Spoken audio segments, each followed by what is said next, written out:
지인 소개로 오피스텔 계약했는데 알고 보니 분양 팀장이었어요. 자, 무슨 내용이 있는지 궁금하시죠?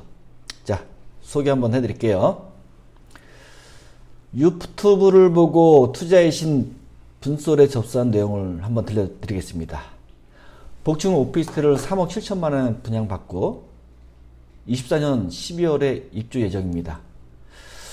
분양을 받은 이유는 몇 년 만에 연락 온 지인 소개로 계약을 했는데 계약금 납부 후에 지인이 분양팀 실장으로 근무하는 사실을 알았고, 자, 이 말인즉 지인이 분양 직원이 됐다라는 얘기죠. 이와 같은 분양팀장이 브리핑 당시에 모든 녹취록을 문서에서 현재 가지고 있다고 합니다.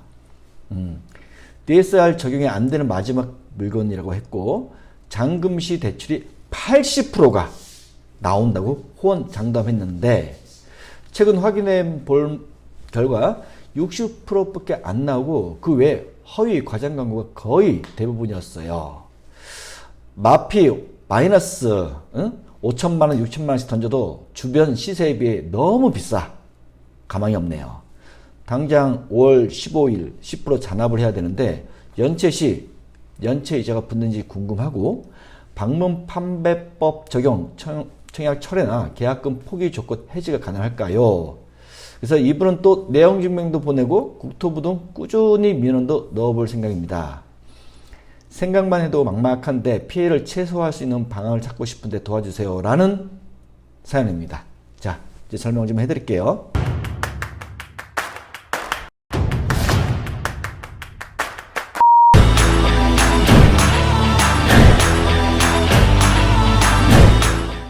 자, 대출이 80% 나온다 했는데 60%밖에 안 나왔어요. 그죠? 이 얘기는 제가 항상 얘기한 부분이죠. 오피스텔 대출이 어떻게 80%가 나오나요? 80%? 절대 안 나옵니다. 가끔 제 영상 댓글에 어떤 분이 자기는 80% 대출 받았다고 하고 떠드는 글이 있는데 전부 거짓말이에요. 제가 보기에는 어느 분양 직원이나 분양 관계자가 글을 올리는 것으로 추측됩니다. 사연자도 대출이 60%밖에 안 나온다고 했는데 보통 평균적으로 대출이 60%고 신용이 좋아 많이 나와봤자 60% 70% 사이는 언저리입니다. 제발 분양 받기 전에 분양 분석을 받아보던가 아님 저한테 정직한 분양 상담사인지 물어보고 분양을 받든가 말든가 하세요. 최소한 제가 솔직히 얘기하는 양심 있는 분양 상담사를 알려줄 테니까 차라리 거기다가 물어보세요. 적어도 프리미엄 붙여 팔아준다던가 대출이 80% 나온다던가 뭐 그런 시덥잖은 거짓말을 듣지 않을 테니까요. 시행사 호실로 뭐 2개밖에 뭐 3개밖에 안 남았다고 뭐 그런 얘기도 많이 듣죠. 그것도 뻥인 가능성이 90%입니다.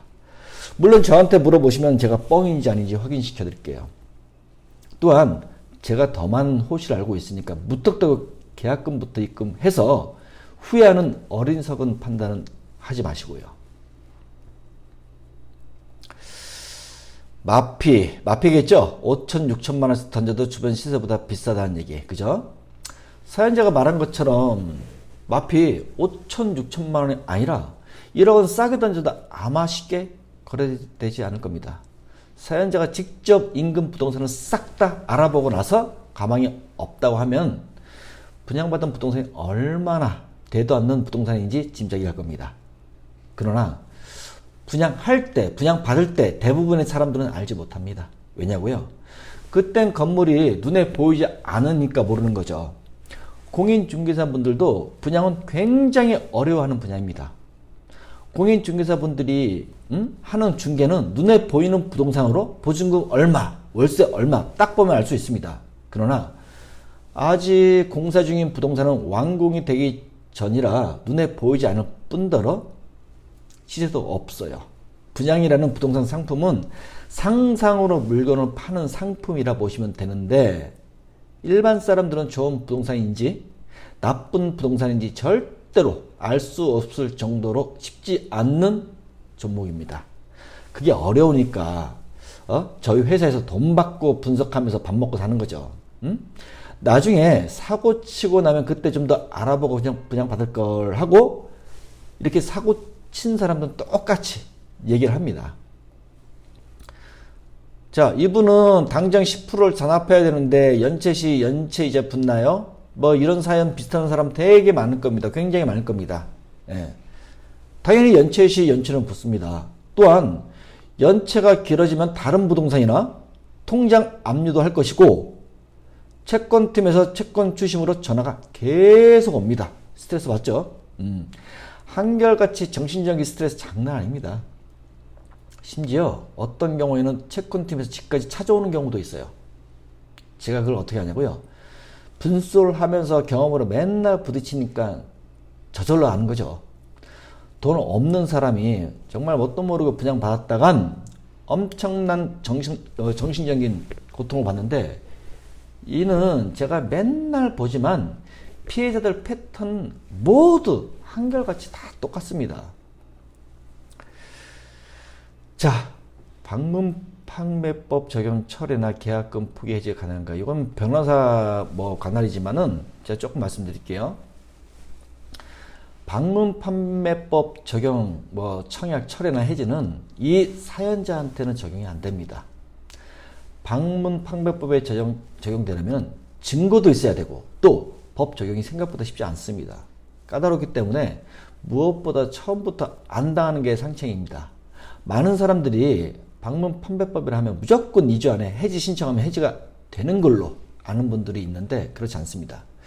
제가 간단히 알려드릴게요. 방문 판매법은요, 전약 권유로 판매를 하거나 여러분의 집이나 직장에 방문해서 물건을 파는 것들이 대부분인데, 부동산 방문 판매 대표적 사례는 여러분이 길을 걷다 보면 모델하우스 앞에서 분양 홍보물을 받게 될 겁니다. 그렇죠? 이때 분양 직원은 사은품을 준다는 등 이런저런 말로 사람들을 분양 홍보관으로 유인합니다. 즉, 홍보 직원을 다른 표현이 삐끼, 예? 삐끼가 딱 맞을 것 같아요. 삐끼들이 모델하우스로 사람들을 유인했다면 이는 방문 판매법이 적용될 수 있습니다. 그러나 홍보 직원, 즉 삐끼가 다음 달부터 출근하지 않고 잠적하거나, 예? 분양 상담사들이 그런 적이 없다고 부인한다면 증거가 사라지게 됩니다. 그래서 삐끼 인적 사항이나 핸드폰 번호를 입수하거나 또 이렇게 증거로서 녹취를 해야 되는데, 이게 생각보다 쉬운 일이 아니라는 점 참고하시면서 기억하세요. 너무 막막한데 피해를 최소화하는 방법이 있을까요? 자, 그렇죠. 사연자는 너무 막막할 겁니다. 분명 피해를 해소할 시간은 있었습니다. 중도금 자수를 하지 않았으면 그냥 계약금 10%만 떼이고 포기하는 게 가장 최소화하는 방법이었습니다. 그거 안 떼이려고 저희한테 분솔 이렇게 컨설팅을 받는 거죠. 하지만 사연자는 그 시간마저 헛되이 소비하고 중도금 자수를 했던 것이 마지막 탈출구 기회를 스스로 차버린 것입니다. 많은 분들이 중도금 자수를 하기 전 저한테 분양 분석을 알아보고 10%를 떼일지 또는 중도금 자수를 할지 분석을 의뢰하는 사람들이 점차 늘고 있는데, 사연자는 중도금 자수를 하고 무이자 대출로 쭉 버티다가 시행사에서 잔압을 하라고 하니까 그때서야 발등에 불이 떨어진 걸 아는 겁니다. 또 잔압 후에는 이제 시행사에서 또 잔금을 또 치료를 할 겁니다. 그죠? 지금 상황에서 합법적으로 피해를 최소화할 수 있는 방법은 전혀 없습니다. 살짝 편법적인 방법을 찾는다면 딱 한 가지 방법이 있긴 한데, 이건 역으로 제가 머리가 깨지도록 머리를 쓰는 일이라 되도록 제가 하지 않고 있긴 합니다. 오늘은 우리들 주위에서 쉽게 일어나는 분양 잘못 받아 벌어지는 현실적인 일들에 대해서 알아봤습니다. 오늘 영상 여기까지 하겠습니다.